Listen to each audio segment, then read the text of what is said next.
Madam Toastmaster, my speech today is about my passion for acting.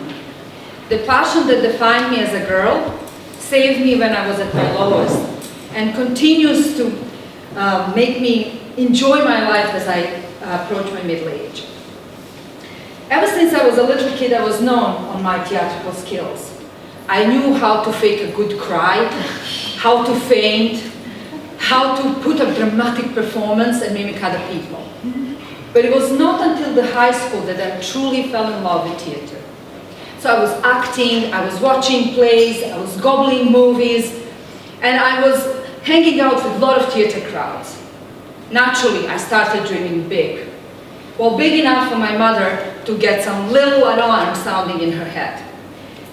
As you may know, in a country of Yugoslavia where I come from, acting was not really appreciated as a very stable nor profitable job. So my mother did all that she could to divert me from choosing it as a profession. And as all good girls do, I started studying economics. But I continued to play. And soon enough I realized this is actually working for me. I'm able to do what I really like, but I'm not worried how to pay my bills with it. I was 20 and I was living my dream. And this was all happening at the beginning of 90s in Sarajevo, Bosnia, where I come from. So many or some of you will figure out this didn't really last very long. So soon enough, things collapsed around me as my country fell apart. And like so many other people from my town, I left and looked for some other place for safety. So I found myself in Serbia, my homeland to be. And I was so close to home, but I was so far away from the life that I used to live and I knew since I was born. I continued my studies, but I was stumbling around trying to look for some sort of a meaning and stability. Times are really hard and the money was scarce and there was nothing in the supermarkets except sponges to buy. And somehow, amidst all that adversity and deprivation, I also managed to gain a lot of weight, which actually didn't really help in that situation at all. So one day I met an old friend from drama school who told me that he has just set up a small theater group and started playing in hospitals for kids. So I joined. And we started rehearsing in his student room, in the kindergarten where I lived, in streets. We traveled all around Serbia and played in so many places, in refugee centers, in small town dusty theaters, in front of hundreds of people who were looking for some sort of relief in those hard times. And I like to think that we did bring some relief to them. But in that process, that theater and acting actually saved us. It gave us a sense of purpose and helped us keep our sanity.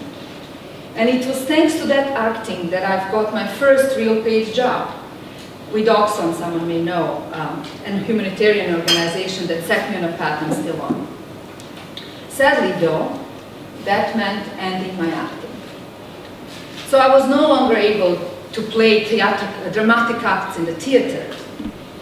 And drama instead moved into my own life.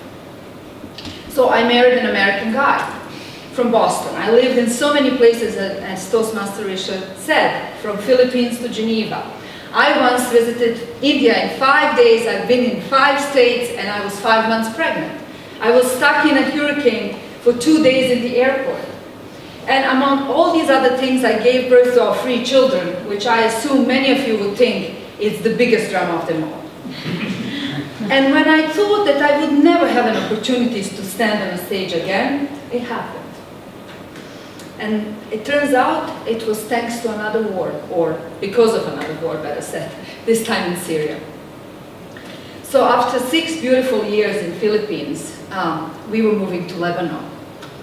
In what we thought would be our best organized move so far, all our possessions were packed and shipped off to Beirut. And then 2 hours before our flight, with 7 suitcases, 3 children and 2 cats in a tow, our trip got cancelled due to security reasons. So for the next 6 months, we were moving from hotel to hotel, and I was again homeless. I was grateful though that this time I gained no weight, so that at least helped. And in the end, 2 years ago, we arrived to Cyprus. And it was here, thanks to a very chance conversation with a good friend, as it usually happens in a well-written place, that I returned to acting. And that was magical. Standing on the stage, feeling the energy from the audience, truly being able to immerse yourself in alternative reality. It was the highlight of my year. And so once again, the magic from the theater spilled into my real life and turned another or a new duty station of Cyprus into my home. After a long time, I was again in a place where I was supposed to be, in a place where theater was again so near to me. Thank you very much.